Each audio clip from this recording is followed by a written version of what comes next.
y en Enfoque de los Sábados queremos abordar un tema que se ha ido constituyendo cada vez más importante en nuestro país, el tema de la minería informal y de la minería ilegal.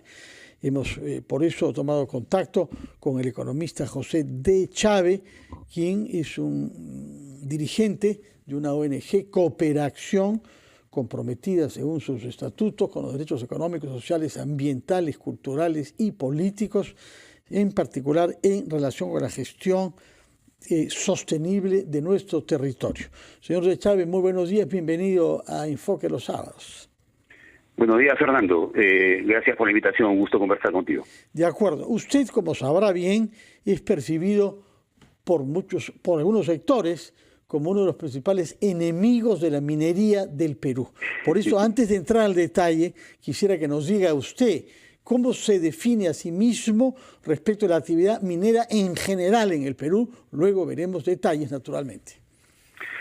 A ver, lo primero es que hago votos, he estado escuchando la conversación que has tenido hace un momento, hago votos para que el trabajador sea rescatado sano y salvo, ¿no? A ver, yo creo que la minería es una actividad importante en el país, lo ha sido y va a seguir siendo una actividad sumamente importante, forma parte de la matriz productiva del Perú, ocupa un lugar muy importante, va a haber minería seguramente por mucho tiempo más, y yo creo que el reto que tenemos en el país, sabiendo la importancia de este sector, es cómo nos imaginamos que la minería debería desarrollarse en los próximos 10, 15, 20 o 30 años, más aún en un escenario de transición energética, donde tenemos precisamente minerales como el cobre y algunos otros más, que van a ser importantes en este proceso de transición energética. Pero creo que un reto pendiente, y la conflictividad social de los últimos 30 años creo que es un indicador que nos permite saber que algo no está funcionando bien, es precisamente aportar para encontrar esos equilibrios que han estado haciendo falta. Entonces, resumiendo, creo que la minería es una actividad importante y creo que hay un tema pendiente de discusión entre el sector empresarial minero,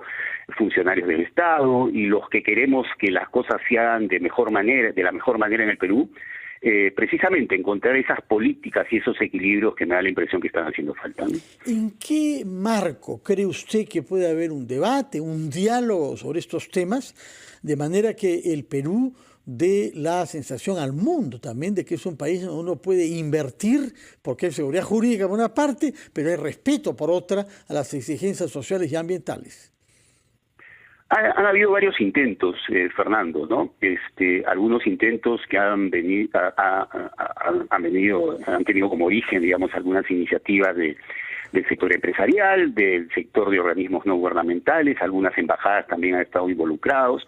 El último intento, creo yo, serio, importante y que dio algunos resultados, fue liderado por el ex viceministro Inchaustein, en ese momento era viceministro, después él ha sido ministro, que convocó a sectores del empresariado minero en el país, convocó a sectores de organismos no gubernamentales, del sector académico, expertos diversos, y se elaboró un documento, creo que se llama el documento RIMAI, que en quechua creo que refleja precisamente intentos de procesar acuerdos entre diferentes actores, ¿no? Entonces creo que por ahí está la pista. Ahora, creo que el reto es que una vez que se encuentran los diagnósticos, algunos consensos, algunos acuerdos, es pasar a la implementación. Y eso significa pensar en políticas públicas, y creo que ahí ha habido un desfase. Y yo creo que hay que persistir en esos intentos, ¿no? Bueno, durante los últimos años, en particular después de el fracaso del proyecto Conga en Cajamarca, se ha discutido mucho sobre la minería practicada por las grandes empresas. Y mientras tanto, durante estos últimos 13 años, hemos asistido al desarrollo exponencial de una minoría de artesanos, por una parte informales, pero por otra parte también de delincuentes. Y estos dos sectores, no toman necesariamente en cuenta exigencias legales ni ambientales. El caso naturalmente más extremo es lo sucedido en Patás hace poco más de un mes, en donde se asesinó a trabajadores mineros en un socavón precisamente, y aparentemente esto ha puesto en evidencia una práctica sistemática y de larga data de minería ilegal de oro que sale de nuestro país de manera ilegal. ¿Cómo calificaría usted la diferencia entre la minería legalmente practicada, la informal y la ilegal? A ver, Fernando, tú has mencionado Patás, ¿no? Pero es Patás, es el norte de Arequipa, Carabalí, donde también en los últimos años ha habido más muertos enfrentamientos con armas de asesinatos. Con armas de guerra, en Acarí. Efectivamente, Madre de Dios, y claro, esos son los casos visibles, ¿no? Pero también hay casos que no son tan visibles, el Putumayo, por ejemplo, el Cenepa, donde también hay una disputa enorme, tremenda, terrible, ¿no? Y con mucha violencia, ¿no? En sencillo, a ver, la minería informal es aquella actividad que se desarrolla en zonas que no son prohibidas por la legislación, que se desarrolla sin que los mineros hayan cumplido con los requisitos que exige la legislación, pero que en la eventualidad que los cumplan, pueden formalizarse, ¿no? Y después podríamos conversar un poquito sobre lo que ha habido en materia de legislación, el reinfo y todas estas cosas, ¿no? Pero la minería ilegal es aquella actividad que se desarrolla en zonas prohibidas, cuerpos de agua, ríos, lagunas, áreas protegidas, en fin, ¿no? Zonas abiertamente prohibidas, y hagan lo que hagan estos mineros, así se paren de cabeza, nunca van a poder formalizarse, ¿no? En sencillo, esa es la diferencia. Hay algunas particularidades y especificidades entre una y otra actividad, ¿no? Pero efectivamente, como tú has mencionado, en los últimos 20, 25, 30 años, así como ha habido un boom y un crecimiento de la gran minería, de la mediana minería, de la minería formal, en paralelo ha habido un crecimiento y una expansión de esta actividad, en muchos casos informal y en otros casos clara y abiertamente ilegal, y en varios otros casos además donde la frontera entre lo informal y lo ilegal no está claramente establecido. Hasta hace 10, 15 años, cuando se hablaba de minería informal, Fernando, en el Perú hablábamos básicamente de 4 zonas: Madre de Dios, Puno, el sur medio, es decir, el sur de Ica, el norte de Arequipa, el occidente de Ayacucho, y La Libertad. Esas eran las 4 zonas. Hoy en día prácticamente no hay departamento en el país donde no hay este tipo de actividad. Es una actividad que ha crecido enormemente, ha crecido en poder económico, porque ha tenido, para empezar por el lado de la actividad minera informal aurífera, ha tenido casi 20 años de precios altísimos del oro. Entonces, por lo tanto, es un sector que ha acumulado económicamente, hoy en día es un poder económico, es un sector que ha acumulado también poder político, inicialmente poder político en los territorios, ¿no? Alcaldes, gobernadores regionales, pero hoy en día también tiene una clara influencia a nivel nacional, y el Congreso de la República es un excelente ejemplo de eso, y los acuerdos que algunos partidos políticos en campañas electorales han firmado con los mineros también es un ejemplo de eso, ¿no? Y también es un sector, y eso es lo grave, lo peligroso y lo que hay que mirar con atención, es un sector que controla territorios, controla clara y abiertamente territorios con mucha violencia, porque además una de las diferencias, Fernando, entre la minería formal y informal es que en la minería formal hay más o menos 220.000 trabajadores, ¿no? Entre trabajadores que tienen una relación laboral con la empresa y los trabajadores de intermediarios. Pero en la minería informal, que es una actividad intensiva en el uso de mano de obra, empleo precario, todo lo que queramos señalar, hay por lo menos el doble. Si es que de repente me quedo corto, entre 400 y 500.000 trabajadores. Entonces, el rol y el control de los territorios y la base social que han creado hacen de un sector que hoy en día es tremendamente influyente, y que además algunos partidos políticos comienzan a mirarlo como una base social que hay que atraer, y por eso estamos viendo las cosas que pasan en el Congreso de la República. Usted hizo referencia a la Reinfo, que es este registro de los mineros informales que quieren formalizarse. Hay un debate en el Congreso, estamos a puertas de una modificación de los términos jurídicos de esto. ¿Qué le parece a usted que se debe respetar para que esos 500.000 trabajadores que quieran formalizarse puedan hacerlo y que no se abuse de eso y no se oculte lo que es ilegal tras el concepto de informalidad? Yo le ruego que para contestar esta pregunta nos tomemos un tiempo, que nos permite una pausa, y retomamos nuestra conversación con usted sobre este tema, la Reinfo y la actitud que puede haber en el Congreso respecto de su modificación. Vamos a poner una pausa y retomamos nuestra conversación con el señor José de Chávez, economista y ex viceministro del Ministerio del Ambiente. Pero, ¿qué piensa usted de las iniciativas que hay en curso en el Congreso? No sé si ha sido consultado por algún parlamentario respecto a la modificación que se quiere introducir a los términos de la REINFO, que es el registro que se creó ya hace algunos años para los mineros informales que querían formalizarse, supuestamente. Lo primero, Fernando, es que veo la iniciativa con mucha preocupación, ¿no? Las cosas que salen del Congreso, no digo todas, la gran mayoría de cosas son preocupantes. Hace unos días se aprobó una modificación de la ley forestal, producto de lobbies, presiones, aprobación que ha sido el caballazo, ¿no? Y que creo que va a tener un impacto muy importante en un proceso ya complicado de forestación. Y ahora tenemos esta propuesta que entiendo ha sido trabajada en la Comisión de Energía y Minas por bancadas como Fuerza Popular, Acción Popular, APP, Avanza País, Perú Libre, el Bloque Magisterial, entre otros, que lo que plantean es ampliar nuevamente el plazo para una supuesta formalización de este tipo de minería, ¿no? El dictamen entiendo que busca ampliar por 90 días un nuevo periodo de inscripción para estos mineros. Fernando, de aprobarse, esta sería la tercera vez que el Congreso extiende su vigencia o reabre la inscripción en este registro integral de formalización minera. Un registro que se creó el año 2016, un registro que era excepcional, es decir, y además perentorio, y que ha sido ampliado, repito, de manera reiterada. Se amplió el 2019, ¿no? El Congreso aprobó una ley, la 31007, en el periodo del señor Vizcarra. Se amplió hasta el diciembre del 2021 y se volvió a ampliar el 2021 hasta diciembre de este año, ¿no? Y ahora se está planteando nuevamente la ampliación. Ahora, el gran problema, Fernando, es que el REINFO, que de repente en el 2016 tenía algún sentido, es decir, abrir un registro, que se inscriban los mineros para saber cuántos son, y bueno, empezar un proceso de formalización, pero un registro excepcional, ¿no? Que tenía fecha de caducidad, pero no tiene sentido tener un registro permanentemente abierto y permanentemente ampliándose. Y algunos congresistas incluso están planteando que el REINFO sea un registro permanente, lo cual es un absurdo, porque para empezar, cualquier minero que esté inscrito en el REINFO, un fiscal no lo puede denunciar, ¿no? Si uno está inscrito en el REINFO, ¿no?